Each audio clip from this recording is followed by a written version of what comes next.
So last month I watched Eddington, and this movie was bloody incredible. Joaquin Phoenix and Pedro Pascal were both very good in this. I think he knocked it out of the park with this one. He was absolutely brilliant.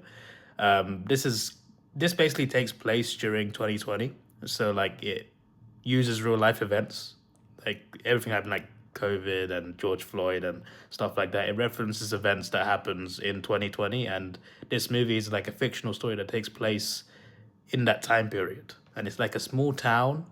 Um, Joaquin Phoenix, I pronounced it wrong. Joaquin Phoenix plays a sheriff in this town, and Pedro Pascal is a mayor. And Joaquin, because he disagrees with certain laws regarding wearing masks and other things like that, he stands for office. He wants to win the election against Pedro Pascal. This movie was insane. Like one of the best movies I've seen this year. I think if I was to make a top 10 list right now, it would be in it.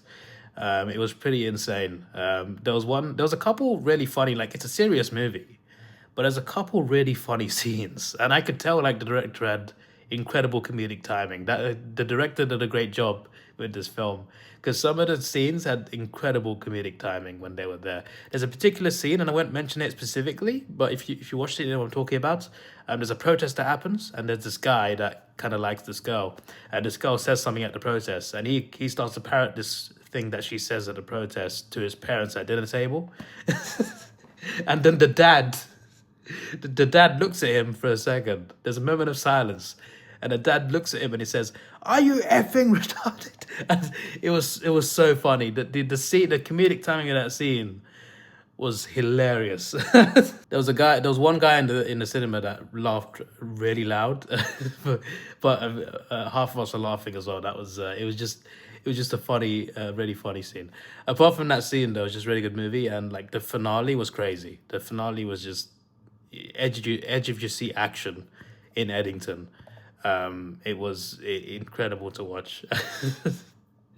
um, I don't even know who wins at the end of that movie. I'm not talking about the elections. I'm just talking about life in general. I don't want to, you know what? I don't want to spoil anything. But the ending is quite crazy in itself because it's just like, so that's how it ends. But it was a great movie. It was pretty crazy, and I would give it an 8.5 out of 10. I highly recommend it.